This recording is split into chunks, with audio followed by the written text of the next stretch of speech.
की तरफ से जम्मू पुलिस और साथ में सांबा पुलिस ने जो मिलकर के काम किया है, मगर सबसे पहले मैं चाहूंगा कि एकदम ताजा जो ऑपरेशन जम्मू पुलिस ने किया है उसके बारे में आईजी साहब आपको ब्रीफ करें। जो बहुत बड़ी आईडी, जो आज एक बहुत बड़ा खतरा जो जम्मू शहर में टला है,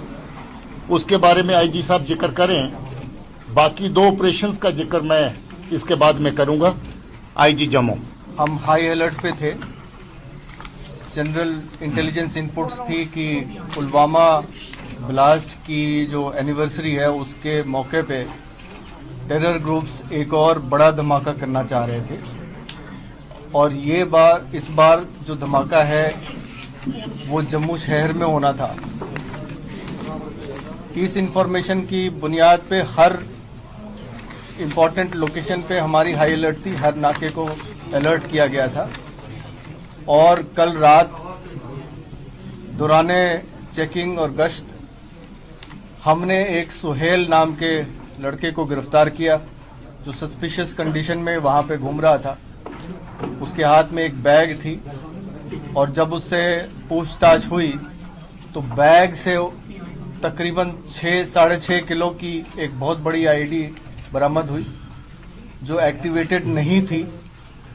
पूछताछ करने के दौरान उसने ये बताया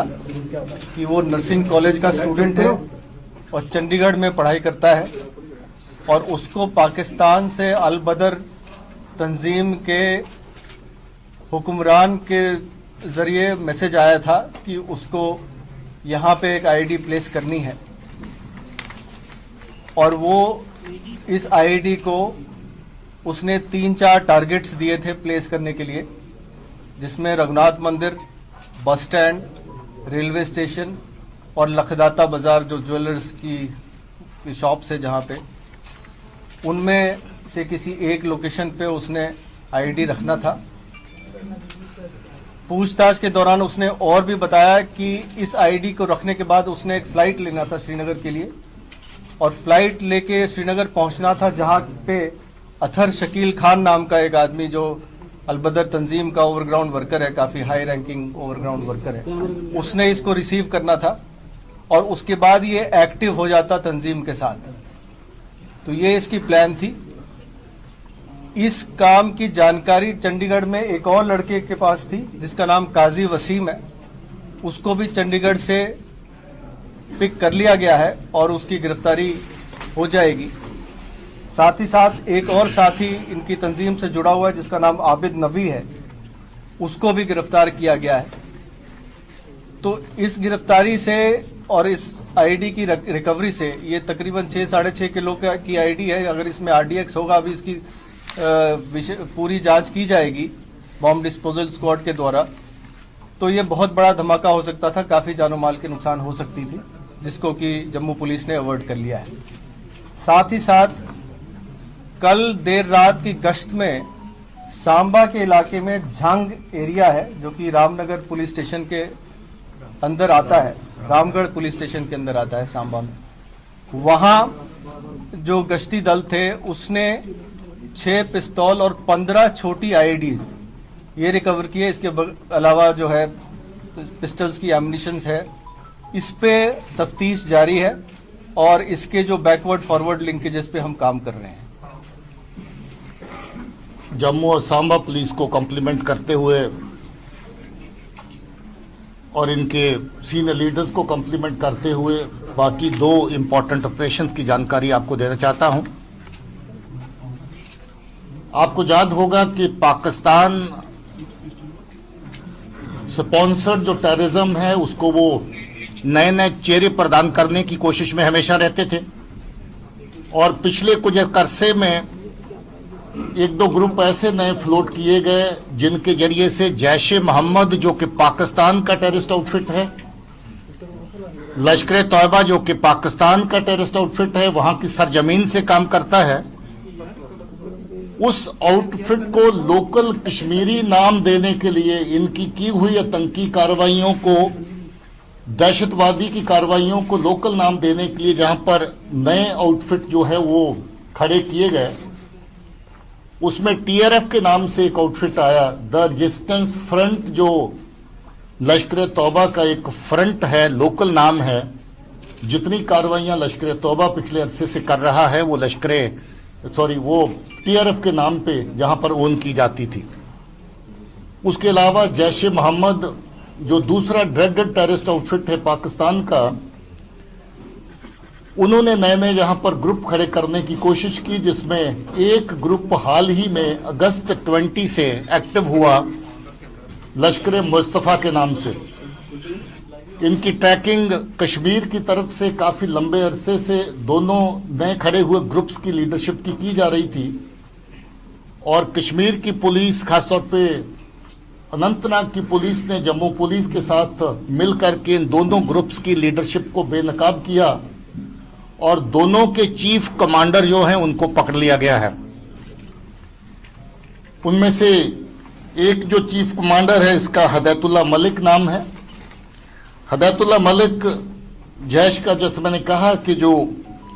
लोकल आउटफिट लश्कर मुस्तफा है उसको लीड कर रहा था, और पिछले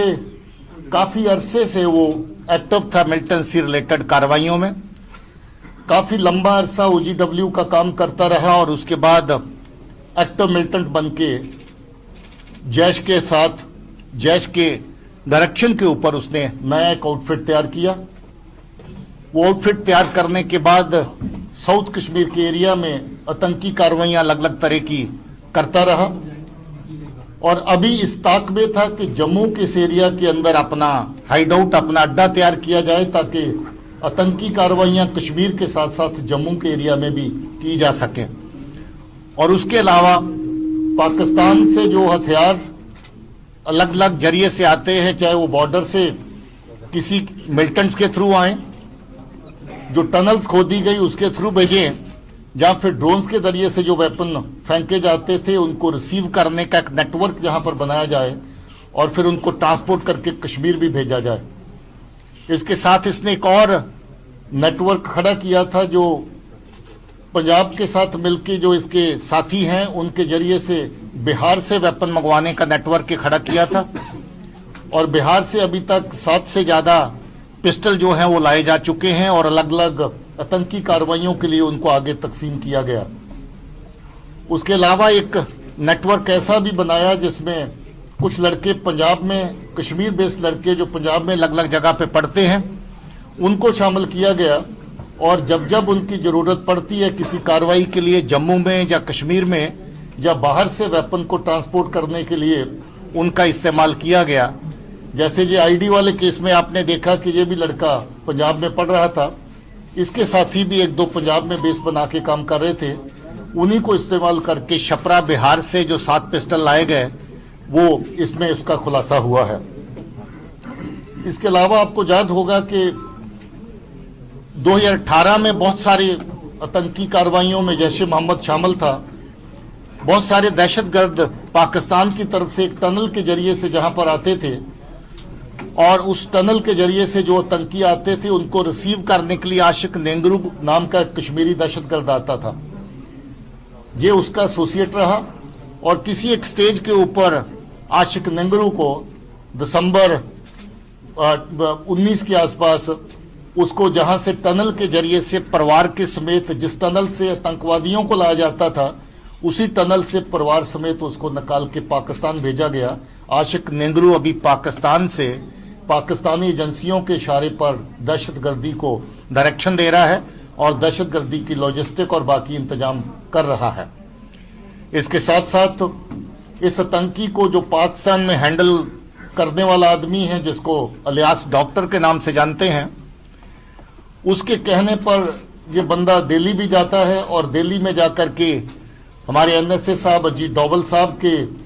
जो जहां पर ऑफिस है उन एरिया की रैकी करता है, फिल्म बनाता है, और वो फिल्म बना के पाकिस्तान अपने हैंडलर को भेजी जाती है। जिसका मतलब ये हुआ कि ये जम्मू कश्मीर के साथ साथ दिल्ली के अंदर भी अपने टारगेट जिनको ये निशाने पे लाना चाहते थे, खासतौर पे जैश ए मोहम्मद जिनको निशाने पे लाना चाहती थी, उनकी रैकी इनके जरिए से करवा रही थी। और उस रैकी के बाद वहां पर भी इस तरह की दहशतगर्दी की कार्रवाइयां प्लान करने का मंसूबा पाकिस्तान की एजेंसी ने, खासतौर पे जैश ए मोहम्मद ने बना रखा था। तो ये बहुत बड़ी कामयाबी है जिसके चलते ये जो हदायतुल्लाह के पकड़े जाने के बाद इन चीज़ों का खुलासा हुआ। एक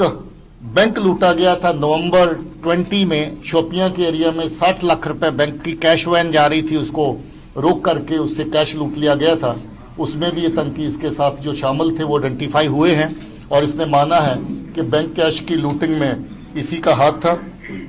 इसकी निशानदेही पर अभी तक इसके 4 एसोसिएट पकड़े गए हैं, इसकी वाइफ भी उसमें शामिल है, बाकी टेररिस्ट एसोसिएट भी पकड़े गए हैं और पुलिस की बाकी की कार्रवाई अभी जम्मू कश्मीर में जम्मू जिला की पुलिस और अनंतनाग की पुलिस अपने डीआईजी और आईजी की क़यादत में मिलकर के उस पर फर्दर जो इंटेरोगेशन का सिलसिला भी जारी रखा हुआ है। दूसरी बड़ी कामयाबी जो हदायतुल्लाह के अलावा जो 12 और 13 की रात को जो दूसरा तंकी पकड़ा गया है जिसका नाम जहूर है, जहूर आथर इसका नाम है, इसको खालिद भी कहते हैं और साहिल भी नाम है इसका। लश्कर तौबा के फ्रंट को जो रन कर रहा था टीआरएफ को, ये टीआरएफ का चीफ था। ये भी बहुत लंबा अरसा पहले खुद ओजीडब्ल्यू के खाते में काम करता रहा। इसकी बड़ी बात यह है कि ये बहुत पुराना ट्रेंड मिलिटेंट है। 2002 में ये हिजबुल मुजाहिदीन के साथ काम करता था, जहां से बॉर्डर पार गया था, बॉर्डर पार जाके पाकिस्तान में ट्रेनिंग हासिल करी थी और जब वापस लौट के आया था तो 5 फॉरेन टेररिस्ट रजौरी के रूट से लेकर के ये वापस आया था। उसके बाद ये लगभग 5 साल एक्टिव रहा और 2006 में इसने सरेंडर कर दिया था और सरेंडर करने के बाद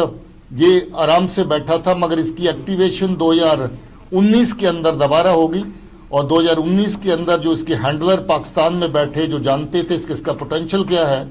उन्होंने इसको नया आउटफिट जो बनाया टीआरएफ, उसकी जो कमांड उसके हाथ में दी और टीआरएफ के चीफ का भी ये काम कर रहा था। इसने अपना काफी बड़ा नेटवर्क कश्मीर के अंदर पैदा कर दिया, जिसमें से 8 लोगों की पहचान अभी तक हो चुकी है। उसमें से कुछ लोग पकड़े जा रहे हैं, उनकी इंटेरोगेशन कश्मीर वाली साइड पे शुरू हो चुकी है। और ये जब पकड़ा गया, क्योंकि इसको सरेंडर मिलिटेंट होने के नाते इसके ऊपर कोई शक नहीं था, इसकी जो अभी तक की जो इन्वॉल्वमेंट सामने आई है, कुलगाम में 3 बीजेपी के जो एक्टिविस्ट हैं उनको मारा गया था, उसमें इसकी शमूलियत थी, जो खुद उसमें शामिल था। उसके अलावा कुकरनाग के एरिया में पुलिस के एक जवान को हलाक किया गया था, उसमें भी ये शामिल था। इसकी पूछताछ अभी काफ़ी शिद्दत से जारी है और मैं ये समझता हूँ कि जिस लेवल पे ये ऑपरेट कर रहा था, इसकी काफ़ी सारी और आतंकी गतिविधियों का पता इसमें से चलेगा। सो आपके सामने 3 बड़े ऑपरेशंस का खुलासा हुआ, जिसमें जैश ए मोहम्मद का फ्रंट लश्कर मुस्तफ़ा, लश्कर तौबा का front TRF the resistance front और इसके साथ एक और नया आउटफिट जिसको पाकिस्तान फिर से सक्रिय करने की कोशिश में है, जिसको अल बदर कहते हैं। अल बदर का जिसने आईडी जहां पर लाके जम्मू शहर में किसी भीड़ वाले इलाके में लगाने की ताक में थे, उससे पहले ही पुलिस ने उसको पकड़ लिया, जिससे बहुत बड़ा हादसा टल गया। पिछले 2 रोज से हम लोग बहुत बड़ी अलर्ट साउंड करके चल रहे हैं, क्योंकि जम्मू कश्मीर में इस बात की अलग अलग एजेंसी से और पुलिस के जरिए से रिपोर्ट आ रही थी कि ये कोई ना कोई बड़ी जो कार्रवाई आज के दिन, पुलवामा के अटैक के दिन, दूसरी एनिवर्सरी के दिन कहीं ना कहीं अंजाम देंगे। मैं मुबारकबाद देता हूं अपनी पुलिस को और अपने उन सब मेंबर्स को जिन्होंने इन ऑपरेशंस में हिस्सा लिया। बहुत बड़ा हादसा होने से रोका और 2 चीफ कमांडर्स को पकड़ा जिन्होंने बहुत सारी आतंकी कार्रवाइयां पहले करी हैं और बहुत सारा नेटवर्क उनका जो है उसको बस्ट किया गया है और ज़्यादा एसोसिएट्स और ज़्यादा उनकी आतंकी कार्रवाइयां सामने आने का अनुमान है। बहुत बहुत शुक्रिया।